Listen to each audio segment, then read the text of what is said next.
Une nouvelle maintenant qui va vous faire réagir si vous avez passé plusieurs heures dans une urgence au cours des dernières semaines.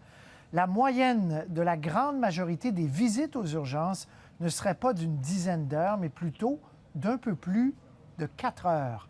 Alors oui, nous avons besoin d'explications qui seront données par José Thibault.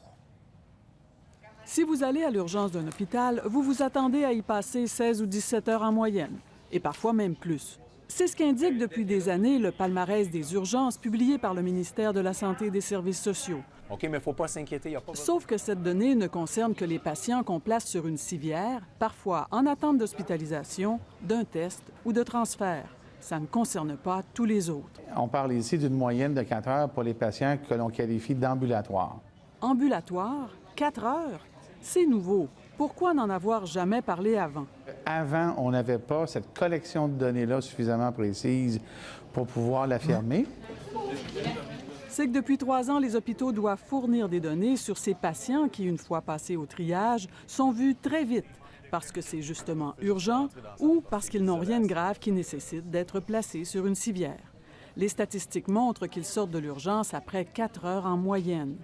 Le bilan que nous avons obtenu montre que c'est le cas de plus des 2/3, 68 des 3 400 000 patients qui se rendent aux urgences chaque année au Québec. L'information paraît incroyable, mais dans les urgences, on le savait. Alors, ça fait du bien d'avoir une donnée là-dessus. Et il espère que la perception négative des attentes interminables à l'urgence va changer. Les gens ont besoin de savoir que quand on va à l'urgence, c'est pas nécessairement parce qu'on va attendre 24 heures. Là. Qu'en moyenne, c'est pas si mal que ça dans le réseau. Cela dit, les moyennes ne disent pas tout, et même pour un cas bénin et ambulatoire, selon la région ou l'hôpital, selon les ressources médicales disponibles, l'attente peut être pas mal plus longue que 4 heures. Comme par exemple en périphérie de Montréal, mais elle peut aussi être plus courte, par exemple en Gaspésie ou en Chaudière-Appalaches.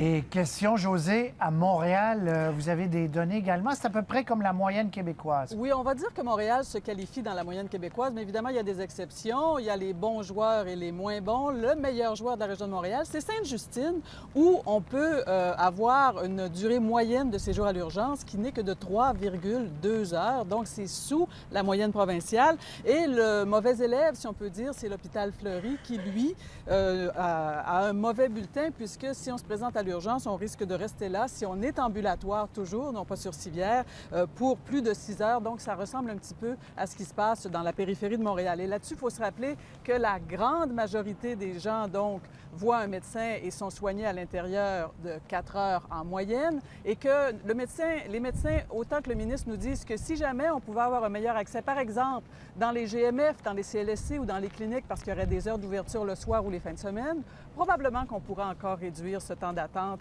à peut-être même 2 heures, qui serait une moyenne qu'on viserait en ce moment, comme les autres provinces canadiennes. Et je vous rappelle en terminant que le ministre Barrette, comme ses prédécesseurs d'ailleurs, s'y est d'ailleurs engagé. Ben voilà, ben c'est intéressant, José, ça va faire discuter réagir votre reportage. Évidemment, ça, c'est si on exclut, on le répète, les malades qui sont sur civière à l'urgence, qui, eux, restent beaucoup plus longtemps. Souvent une vingtaine d'heures. Une vingtaine d'heures. Merci, José. Fort intéressant. Au revoir.